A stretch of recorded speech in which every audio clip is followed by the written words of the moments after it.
எந்த வகையில் பொண்ணு தங்கச்சி கிளாமராக இருக்குன்னு நினச்சி நான் பார்ப்பேன். தேடிட்டே இருக்கேன். எனக்கு ரொம்ப நாள் கிடைக்கவே இல்லை. ஒரு கதையோட முதல் வெற்றி அந்த கதாபாத்திரத்துக்கு ஏற்ற நடிகரை தேர்வு செய்யும். தப்பான புரிதல் ஒன்று இருக்குது இப்போ உள்ள இயக்குனருக்கும். என்னன்னா சென்டிமெண்ட் அதிகம் சொன்னோம்னா பழைய ட்ரெண்டோ. திரைப்படங்கிறது ஃபஸ்ட்டு கதை, பாடல் இல்லை, சண்டை இல்லை, வசனம் இல்லை. திரைப்படங்கிறது திரைக்கதை தான். திரைக்கதை சரியாக இருந்தால் எந்த படமும் ஓடும். நம்ம ட்விஸ்ட்டு இதுதான் தெரிஞ்சு பார்த்தாலும் நம்ம ரசிக்கணும், இன்ட்ரெஸ்டிங்காக இருக்கணும். அதுதான் சினிமாவோட பலம். எந்த படமுமே இன்னைக்கெல்லாம் ஃபஸ்ட்டு ஷோ மட்டும்தான் நமக்கு கதை தெரியாமல் இப்போ போய் பார்ப்போம். தெரிஞ்சு அதை பார்க்குறாங்க. ஆனால் இப்போ வர படங்கள்ல நிறைய படங்கள் அதுதான் அதே திரைக்கதையில் போட்டு விட்றாங்க. கதை தெரிஞ்சே படம் பார்க்குறவங்க தான் நம்ம ஸ்கீமில் பண்ணணும். அவனுக்கு போர் அடிச்சிடக்கூடாது. ஒவ்வொரு சீனும் ஏதோ ஒரு இன்ட்ரெஸ்ட் இருக்கணும், ஏதோ ஒரு இன்ட்ரெஸ்ட் வரும். அது இல்லாமல் அவன் ட்விஸ்ட்டை மட்டும் நம்பினா வேஸ்ட்.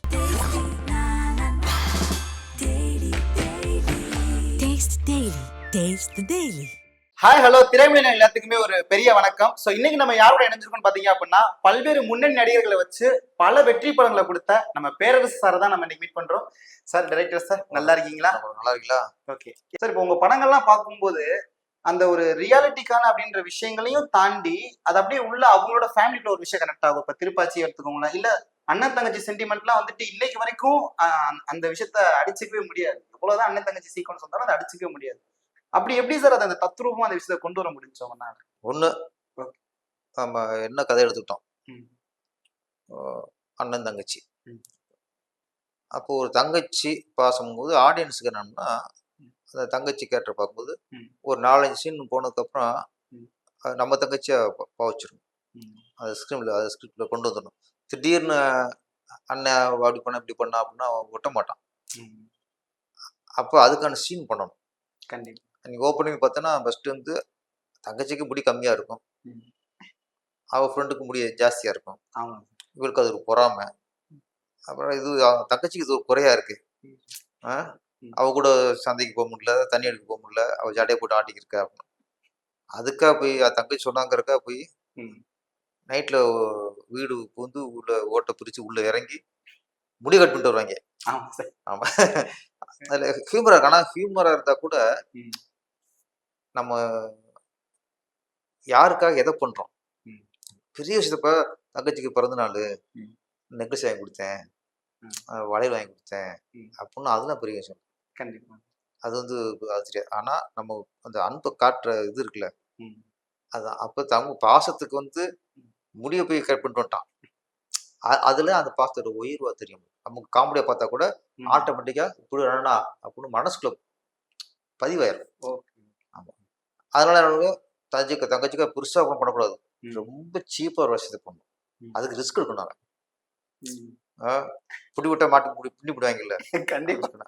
அப்போ பெரிய விஷயமா இருக்கணும், அவன் எடுக்க ரிஸ்க் பெருசாக இருக்கணும், அந்த விஷயம் சின்னதாக இருக்கணும். அது எப்பவுமே ஒரு கூட்டம். ராமாயணத்தில் கூட ராமருக்கு என்னென்ன பண்ணியிருப்பாங்க, அவர் ராஜ்யத்துல எழுந்து வருவார். ஆனால் குகன் அந்த அவர் ரேஞ்சுக்கு ஒரு மீனை பண்ண கொடுப்பார். அங்கேதான் ராமர் அவர் நண்பன் எடுத்துக்குவார். ஆமாம் சார். அவர் சந்தன மரத்தை தான் கூட கட்டில் செஞ்சு இதுதான் நீங்க படுக்கணும், இதெல்லாம் பண்ணியிருந்தா போன இருப்பான். அவன் ஒரு மீனவன். அவன் மீனை கொண்டு கொடுக்கும்போது அவர் சாப்பிடல ஒரு விஷயம், அதுல அன்பு இருந்துச்சு. அந்த மாதிரி விஷயங்கள் சின்னதா இருக்கும், எடுக்கிற ரிஸ்க் பெருசா இருக்கும். கண்டிப்பா. அதாவது தங்கச்சி கேரக்டர் இப்படி பெஞ்சமின் கேரக்டர் விஷயம், அதே மாதிரி தங்கச்சி அப்போ இதே மாதிரி இருந்துச்சு. விஜய்க்கு தங்கச்சி, இப்போ இருக்க ஹீரோயின் யாராவது தங்கச்சியை போட்டுக்கலாம் அப்பெல்லாம் பேச்சு வரும்ல. ஆமா சார், வரும். எனக்கு விஜய் சார் தங்கச்சி மாதிரி பொண்ணு நான் பார்க்கும்போது தங்கச்சியை நினைக்கணும், ஆடியன்ஸ் பார்க்கும்போது அது தங்கச்சியை நினைக்கணும். அது கிளாமரா சிவப்பா போட்டுவிட்டோம்னா அவன் தங்கச்சியை பார்க்க மாட்டான். திடீர்னு பொண்ணு நல்லா தளதலன்னு இருக்கு அப்படின்வான். அப்படின்னு நடுப்பதால முடிஞ்சு எனக்கு. அப்ப எந்த வகையில பொண்ணு தங்கச்சி கிளாமரா இருக்குன்னு நினைச்சு தேடிட்டே இருக்கேன். ரொம்ப நாள் கிடைக்கவே இல்லை. அப்புறம் சில படத்துல சில ஹீரோயின் வந்துச்சு, பார்த்தாலும் ஒரு ஹீரோனை பண்ணதான் அது செலக்ட் பண்ண வந்துட்டான். அப்போதைக்கு அது படம் ரிலீஸ் ஆகுது, கிளாமரா ஒரு டான்ஸ் ஆடிடுச்சு, தூக்குறான்ட்டேன், பேசி தூக்கிட்டேன். ம். அதுக்கப்புறம் ஆட்டோகிராஃப் பார்க்கும்போது ம். இந்த மல்லிகா கேரக்டர் ஆ. பார்த்தேன். ஆஹா! கரெக்ட்டா தங்கச்சி மாரி இருக்கு. ம். இது விஜய் தங்கச்சிய போட்டா எல்லாரும் தங்கச்சியா நடிச்சுட்டாங்க ஆடியன்ஸ். அப்ப எனக்கு ஆடியன்ஸ் எல்லாருமே ம். தங்கச்சியா நெனைக்கணும். கண்டிப்பா. அப்ப தேடி பிடிச்சது தான் மல்லிகா. ம். அப்போ கரெக்ட்டா அந்த ஆர்டிஸ்ட் செலக்ஷன் எப்பவுமே மணிரத்னம் சார் சொல்லுவாரு. ம். ஒரு கதையோட முதல் வெற்றி கதாபாத்திரத்துக்கு ஏற்ற நடிகரை தேர்வு செய்வது. கண்டிப்பா. அதான் முதல் வெற்றி. ம். அப்புறம் கதை, திரைக்கதை, வசனம் அப்புறம். முதல் வெற்றி அதான். ராங்க செலக்ட் பண்ணிட்டோம்னா ஃபர்ஸ்ட் சீன்லயே அடிவிட்டுருவோம். ஒரு ஹீரோக்கு ஒரு நண்பன் அப்படின்னா அந்த நண்பன் யாரு? ஹீரோ தங்கச்சி. ஹீரோ அம்மான்னா, அது ம். ஹீரோ பணக்காரனா? இல்ல ம். ஏழையா? ம். ஹீரோ விவசாயியா இருந்தா அவங்க அம்மா எப்படி இருக்கணும்?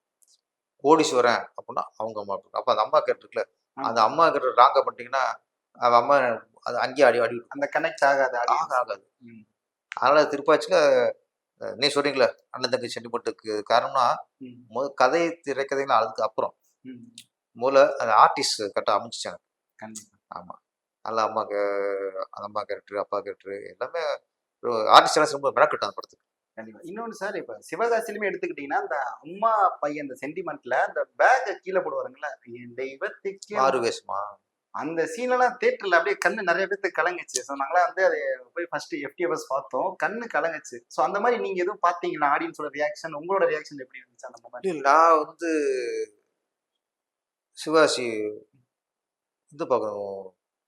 ஸ்பெஷல் ஷோ பார்க்குறோம். கண்டிப்பா. அப்ப சரி என்னோட ஃப்ரெண்ட்ஸ் சர்க்கிள் ம். எல்லாம் கூப்பிட்டு படம் பார்க்குறோம்.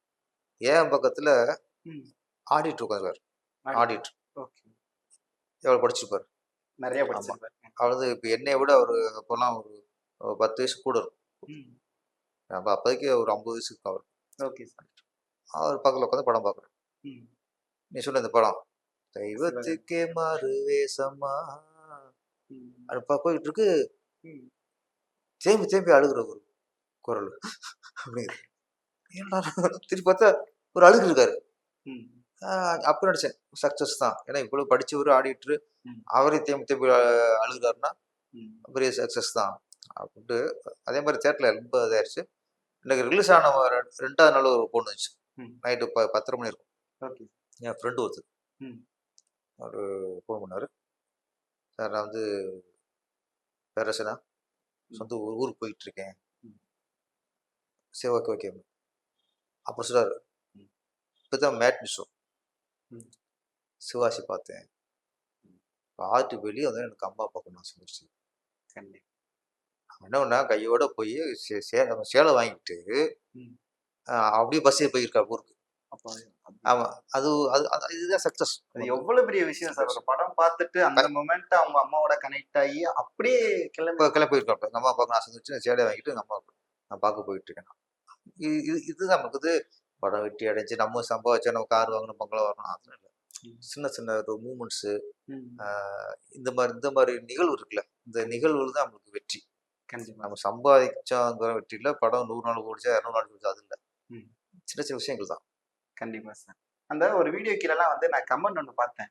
சார் இந்த படத்த இப்படி ஒரு அன்பு விஷயத்த வெளிப்படுத்துகிற இந்த டைரக்டரு, நான் எங்க வீட்ல இப்படி ஒரு டைரக்டர் இல்லாம போயிட்டாரே, எங்க குடும்பம் சந்தோஷமா இருக்குலாம் கமெண்ட்லாம் பண்ணியிருந்தாங்க அந்த சாங் கீழ. அப்படி இருந்துச்சு. இப்போ வரக்கூடிய இந்த 2025 இந்த டைம்ல வரக்கூடிய இந்த சினிமாஸ்னா, இந்த மாரியான ஒரு விஷயங்கள்லாம் வைக்க முடியுதுங்களா? அது எந்த அளவுக்கு ஒர்க் அவுட் ஆகுதுங்களா? ஏன் பண்ண முடியல? என்னன்னா ஒரு ஒரு தப்பான புரிதல் ஒண்ணு இருக்கு. இப்போ என்னென்ன? உள்ள இயக்குனருக்கும். ம். என்னன்னா சென்டிமெண்ட் வந்து அதிகமா சொன்னோம்னா, அது பழைய ட்ரெண்டோ அப்படின்ட்டு. ம். சென்டிமெண்ட்டுக்கு பழைய ட்ரெண்ட், புது ட்ரெண்ட்லாம் இல்ல. உணர்வு தான். கண்டிப்பா. அப்பா பாசம் தான். ம். அம்மா பாசம் தான். ம். நம்ம தங்கச்சி தான். பாசங்கள இன்னைக்கு விட்டு போகல இன்னைக்கு. கண்டிப்பா. ஆமா. இவங்க பயப்படுறாங்க. என்னன்னா, ம். இப்ப பாசமலர் அண்ணன் தங்கச்சி கதை. ஆமா சார். இன்னைக்கு எவர் கிரீன். கண்டிப்பா. ஆமா. அந்த காலகட்டத்துல அண்ணன் தங்கச்சிக்குன்னு ஸ்க்ரீன்ல என்ன? ம். அப்போ சிவாஜி கணேசனுடைய டயலாக் டெலிவரி, சாவித்திரியோட டயலாக் டெலிவரி, அதே மாரி டயலாக் எழுதி இன்னைக்கு அதே மாரி நடிக்க வச்சா அது பழைய ட்ரெண்ட் ஆயிரும். ஆமா சார். அப்போ அதுக்கு அடுத்து இப்போ வருது முள்ளு மலர் வருது. ம். முள்ளு மலரும்போது பாசமலர்ல உள்ள இது அந்த ஓ திரைக்கதையோ, அந்த வசன உச்சரிப்போ, ம். அந்த இது இருக்காது. அதுக்கு கட்ட ஒரு எதார்த்தத்த உள்ள கொண்டு வராங்க. அப்ப கண்டிப்பா. ரஜினி ஸ்டைல்ல ஒரு முன்கோவக்காரன். பிடிவாதக்காரன் அது எப்படி இருப்பான், ம். அந்த அளவு கரெக்டாக இருந்துச்சு. அதுக்கு நான் டைலாக் அப்படி இருந்துச்சு. ஓ. இந்த காளி கெட்டா பேச அந்த காளி பாருல ஆமா. இதுதான். ம். அப்ப அதுக்கு அடுத்து இப்போ உங்களுக்கு திருப்பாச்சி வரும்போது ம். இப்போ உள்ள காலகட்டத்துக்கு விஜய் எப்படி பண்ணுவாரு ஆஸ்திரேலியா, இப்போ உள்ள எப்படி டைலாக் எழுதணும், ம். இதை இருக்கிறத விட சென்டிமெண்ட்னால பழசுங்கள. ம். இப்போ அந்த காலத்துல நம்ம வந்து வேட்டி கட்டியிருந்தோம், ம். அப்போ வந்து கதவு தான். ஆமா. இப்போ இன்னைக்கு வேட்டிலே பல வந்துடுது. இன்னைக்கு ட்ரெஸ் இப்போ வேற மாதிரி பேண்ட் போடுறோம். ம். நமக்கு வந்து ஆடை வந்து ம். அந்த விதம் மாறலாம். ஓகே. அஹ் ஆடையோட அந்த பேண்டா சட்டையா வேஷ்டியா அது மாறலாம். ஓகே. ஆனா நம்ம மானத்தை மறைக்கிறது ஆடு தானே. ஆமா சார். மானத்தை மறைக்கிறது பழசுங்க ஆயிருமா? ஆஹா. இல்ல. மானை வேட்டியால மறைச்சான்னு, ம். பேண்டால மறைச்சான்னு, சட்டையால மறைச்சான்னு, டிஷர்ட்ல மறைச்சான்னு. ம். ஆனா நம்ம அவமானமா தெரியக்கூடாது. ஆமா சார். நம்ம என்னடா ஐயோ ம். ட்ரெஸ்லாம் போடுறதுலாம் பழைய ட்ரெண்டோ இல்லை. அதே மாதிரி பாசங்கிறது என்னைக்கும் ஒண்ணுதான். அது எப்படி காட்டுறோம், அதை எப்படி வெளிப்படுத்துறோம், அது இப்போ உள்ள ட்ரெண்டுக்கு இன்னைக்கு மேக்கிங்ல இருக்கு. இன்னைக்கு அன்னைக்கெல்லாம் ஒரே கேமரா, ம். இன்னைக்கு 4 கேமரா கொண்டு வர்றாங்க சின்ன படத்துக்கு கூட. அட் அ டைம்ல அப்போ நீங்க மேக்கிங்ல மிரட்டுங்க பண்ணுங்க. ஓகே. ஆனா ஆனா கண்டென்ட் அது இப்ப புதுசு நீங்க பழசு இல்லை. நீங்க இப்ப ரீசெண்டா பார்த்து இந்த மாதிரி சென்டிமெண்ட் வந்து ஒர்க் அவுட் ஆன மூவி அப்படின்னா ரீசெண்டா பார்த்த மூவினா எந்த லப்பர் பந்து. ரப்பர் பந்தா? ஆமா, லப்பர் பந்து வந்து சமீபத்தில் நான் பார்த்து சரியான ஒரு கதை, சரியான திரைக்கதை. எப்பவுமே திரைப்படங்கிறது ஃபர்ஸ்ட் கதை இல்லை, ம். பாடல் இல்லை, ம். சண்டை இல்லை, ம். வசனம் இல்லை. ம். திரைப்படங்கிறது திரைக்கதை தான். கண்டிப்பா. திரைக்கதை வந்து சரியா இருந்தா ம். எந்த படமும் ஓடிடும். கண்டிப்பா. கதை சரியில்லாம திரைக்கதை சரியா இருந்து மிகப்பெரிய வெற்றி அடைஞ்ச படம் நிறையா இருக்கு. ம். அதே நேரத்துல கதை சூப்பரா இருக்கும், ம். ஆனா திரைக்கதை சொதப்பிப்பாங்க, அது ம். அடிவிட்டு போகும். ம். கதையே பிரச்சனை இல்லை, சில படம் கதையே இருக்காது, பார்த்து 100 நாள் ஓடி இருக்கும், 1 வருஷம் ஓடி இருக்கும். கண்டிப்பா. என்ன என்ன எப்படி இப்ப பார்த்தா இப்படி ஓடிச்சுமோ, கதை நிறைய படம் இருக்காது. இருக்கு சார் அந்த மாதிரி. நிறைய படங்கள் எல்லாம் திரைக்கதைக்காரன். ம். ஸ்க்ரீம்ல இருந்து ஆடியன்ஸ் போர் அடிக்காம இன்ட்ரெஸ்டிங்கா காமெடியோ இல்லை சாங்ஸ்லயோ ம். இன்ட்ரெஸ்டிங்கா கொண்டு போயிட்டு சில சில ட்விஸ்ட் வந்து ஒரு படத்துக்கு பெரிய பலமா இருக்கும். ம். சிலது கிளைமாக்ஸ் பெரிய பலமா இருக்கும். ம். படம் பூரா கிளைமாக்ஸ்ல வந்து பேச போற கிளைமாக்ஸா இருக்கும். கண்டிப்பா. அப்ப இந்த திரைக்கதை தான் திரைப்படம். ஆமா, அது சரியா இருந்தாலே அது சரியா வரும். அதுல இந்த லப்பர் பந்து வந்து எனக்கு திரைக்கதை கரெக்டா இருந்துச்சு. நான் அந்த ட்விஸ்ட் எங்க இருந்து எண்டு கட் போட்டு காட்டணும், அதை பற்றி மேஜிக் அது. கண்டிப்பா. நம்ம அப்படியே ஸ்ட்ரைட் நேரஸ்ன்னு சொல்றத விட சில இடத்துல அதை ஒரு இண்டு கட்டில் இங்கே இப்படி நடந்துச்சு அதுக்காக இப்படி சொன்னாங்களோ, ம். போட்டு இப்படி சொல்ல ஒரு விஷயம் இருக்கு. கண்டிப்பா. அது கைதேர்ந்த டைரக்டர். ம். இன்னொன்று ஸ்கிரிப்ட் நிறைய உழைச்சிருக்கணும். ஒரு டைரக்டர் வந்து டிஸ்கஷன்ல இருந்து ம். போராடி இருக்கணும், வாதாடி இருக்கணும். ம். என்னடா டிஸ்கஷன் இவ்வளோ விஷயமா இருக்கா, ம். இவ்வளோ லாஜிக்லாம் பேசி இவ்வளோ சண்டை போடுவாங்களா, இதெல்லாம் உள்ள இருக்கு நம்ம. ம். அப்போதான் தெரியும். நம்ம ஸ்ட்ரெயிட்டா வந்து 4-5 யூடியூப் பார்த்துட்டு யூடியூப்ல படத்தை பார்த்துட்டு இவ்வளோதான் சினிமாவா, ம். மேக்கிங் இவ்வளோதானா, ம். மேக்கிங் நல்லா மேக்கிங்லாம் இப்போ இன்னைக்கு படம் அதுக்கு வந்து இதே தேவையில்லை. ம். கற்றுக்குங்க அவசியம் இல்லை இன்னைக்கு. கண்டிப்பா. ஸ்டார்ட் விட கேமராமன் அவங்க டிஸ்கஸ் பண்ணால் மேக்கிங் பண்ணிக்கலாம். ம். மேக்கிங் படம் இல்லை, ம். மேக்கிங் அது அது ஒரு இன்னொரு பரிணாம வளர்ச்சி வரும். மேக்கிங் கண்டிப்பா. பரிணாம வளர்ச்சி தான். ஆனால் உங்களுக்கு திரைக்கதை முக்கியம். ம். அது இப்போ லப்பர் வந்து நிறைய படம் இருந்துச்சு. இப்போ இது நல்லா இருந்துச்சு, குடும்பஸ்தன். குடும்பஸ்தன். அதுவும் நல்லா இருந்துச்சு. சில படங்கள் குடும்பஸ்தன் பாருங்களேன், உங்களுக்கு மேக்கிங் சொல்ல முடியாது, ஆனால் டயலாக் ம். ஒரு டயலாக்லேயே கொஞ்சம் அப்படியே அழகாக ஒரு இன்ட்ரெஸ்டிங்காக டயலாக் போட்டு அது கொண்டு போனாங்க. அவனை சமீபத்தை பார்த்த லப்பர் வந்து குடும்பஸ்தன். குடும்பஸ்தன். இப்ப எனக்கு இப்ப வரக்கூடிய சினிமாக்கள்லாம் பார்க்கும்போது அந்த ட்விஸ்ட் எல்லாம் வச்சு பண்றாங்களா சார்? இப்போ அந்த ட்விஸ்ட்ல வச்சு பண்றாங்க. அது ஒன் டைம் பார்க்கும்போது வாட்சபிளா இருக்கு. அந்த ட்விஸ்ட் தெரிஞ்சதுக்கு அப்புறம் திரும்பி அந்த படத்தை பார்க்கணும் அப்படின்ற ஒரு தாட் வர மாட்டேங்குது. அப்ப இந்த ட்விஸ்ட் படம் எல்லாம் எடுக்கிறாங்கல்ல, அது மேபி 2-3 தடவை மேல பார்க்க முடியாம இருக்குதா? இல்ல பார்க்குற மாதிரி ட்விஸ்ட் எல்லாம் படம் எடுக்கலாமா? இல்லை, இப்போ சொல்றது நல்ல கேள்வி. ம். நான் தான் பசி உங்களுக்கு சொன்னேன், திரைக்கதை தான் ரொம்ப முக்கியம். படம் மட்டும். இப்போ இதுக்கு முன்னாடி நிறைய படம் பார்த்துருக்கோம். ஆமா சார். இப்போ சிவாஜி படத்தில் பார்த்தா ம். பெரிய ட்விஸ்ட்டும் வந்த கூட புதிய பறவை ஆ. கிளைமாக்ஸில் தான் தெரியும். டோட்டலில் படம் முழுக்க சரோஜாதேவி ம். லவ் பண்ணிட்டே இருப்பாங்க, ஆமா. லவ் பண்ணிட்டே இருப்பாங்க. கடைசி அவங்க ஒரு போலீஸ் ஆஃபீஸரு, ம். இவரை கண்டுபிடிக்க தான் ட்ராமா பண்ணாங்கன்னு சொல்லுவாங்க. அந்த மாதிரி சவுகார் ஜானகி வந்துட்டே இருப்பாங்க. இறந்து போன ஒய்ஃப் வந்து அதே உருவத்தில் இருப்பாங்க. இவர் அதில் தான் எங்கேயும் நிம்மதி அவ்வளோ பாட்டெலாம் போடுவார்.